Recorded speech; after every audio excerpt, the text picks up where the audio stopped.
Pemirsa, penetapan Jarod Rikar sebagai tersangka merupakan hasil pengembangan dari penangkapan 3 hakim Pengadilan Negeri Surabaya dan pengacara Ronald Tanur, Lisa Rahmat, beberapa hari sebelumnya. Jarod disebut diminta Lisa untuk melobi Hakim Agung yang menangani perkara Ronald Tanur agar putusan di tingkat kasasi menguatkan putusan Pengadilan Negeri Surabaya, yaitu vonis bebas. Lalu bagaimana praktik suap ini saling berkelindan? Selengkapnya dalam Benang Merah.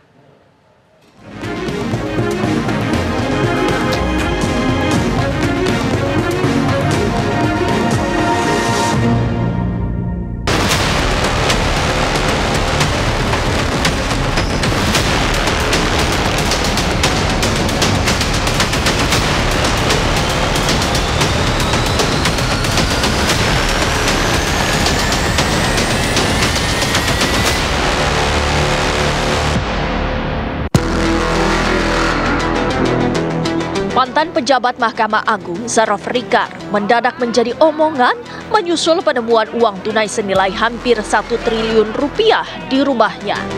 Pengusutan lebih lanjut mengerucutkan Jarod Rikar terbelit permufakatan jahat dalam upaya membebaskan Ronald Tanur dari peradilan kasasi. Kesimpulan itu didapat setelah tim penyidik Kejaksaan Agung memeriksa Lisa Rahmat, kuasa hukum Ronald Tanur.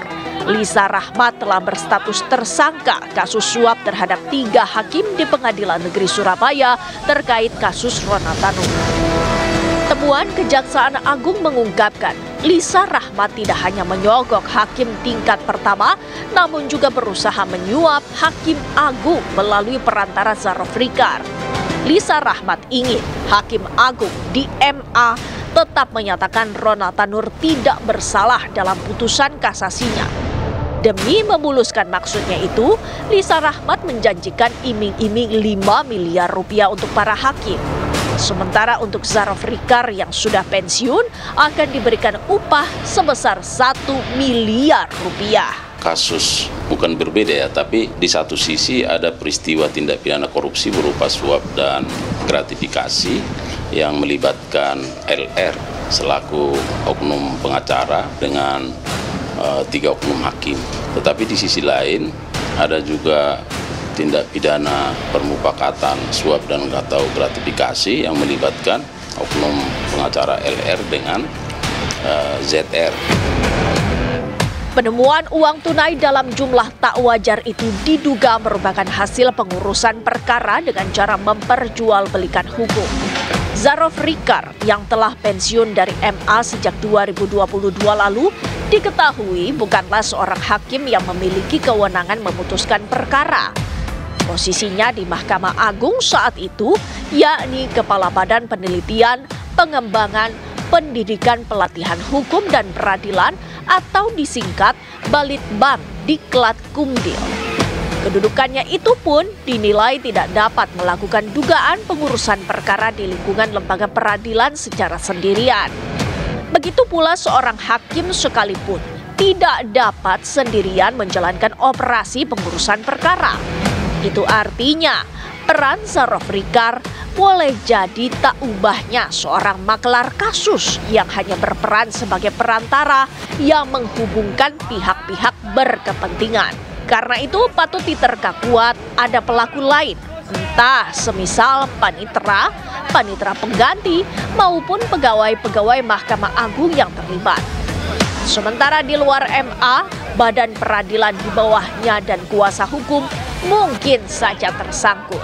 Bahwa itu adalah satu hal yang tidak mungkin dilakukan oleh seorang ZR saja, tetapi pasti akan berkoordinasi atau bekerja sama dengan pihak-pihak yang lain. Karena polanya adalah hubungan pola hubungannya kan tidak bisa langsung juga. Kalau dengan staf atau juga hakim dan sebagainya, pastinya memerlukan orang lain. Tentu penyidik akan terus mengembangkan ya peristiwa ini supaya ada simpul yang bisa ditarik bahwa bagaimana sebenarnya keterkaitan ZR di sini ya. Kemudian apa peranannya, nah apakah dia ya sebagai perantara, misalnya perantara dengan siapa. Nah kemudian dengan LR ini kan akan terus didalami bagaimana sumber dananya, tentu apakah ini merupakan dana yang disiapkan oleh yang bersangkutan. Uang tunai lebih dari 900 miliar rupiah dan emas batangan Antam seberat 51 kg yang ditemukan di rumah Zarof Rikar disebut-sebut dikumpulkan tersangka sejak tahun 2012 silam. Hal itu mengindikasikan sudah sejak lama Zarof Rikar terlibat praktik menggelar kasus. Sampai-sampai di hadapan penyidik, Zarof Rikar mengaku tak ingat lagi berapa banyak pihak yang memintanya mengurus perkara selama ia menjabat di MA periode 2012 hingga 2022 itu. Seperti yang disampaikan di dalam keterangan kita bahwa ini sudah diperoleh yang bersangkutan sejak 2012 sampai 2022. Nah, tentu dalam konteks apa? Nah, tetapi kita kan harus fokus terhadap pasal-pasal persangkaan ya dalam perkara ini. Nah, dalam perkara ini yang bersangkutan disangka melakukan permupakatan ya terhadap satu tindak pidana suap atau gratifikasi. Jadi itu yang harus terus didalami. Nah, kemudian kalau misalnya ini terindikasi merupakan bagian dari gratifikasi, maka yang bersangkutan harus membuktikan itu. Meski aset panas senilai hampir 1 triliun rupiah yang ditemukan di rumah Zarof Rikar dikatakan ia kumpulkan lebih dari 1 dekade silam, namun hingga kini Zarof Rikar disebut masih bungkam perihal asal-usul aset-aset itu. Kejaksaan Agung pun dikabarkan bakal menggunakan metode pembuktian terbalik, menelusuri sumber aliran dana suap atau gratifikasi Zarof Rikar. Metode pembuktian terbalik akan membebankan tanggung jawab pembuktian kepada pihak penerima dana atau aset yang ditengarai sebagai hasil tindak pidana korupsi. Dibutuhkan bukan sekedar Kejaksaan Agung saat ini menurut saya ya. Cara berpikirnya Kejaksaan Agung harus dibarengin sama apakah ada laporan serupa berkaitan dengan ini selama ini.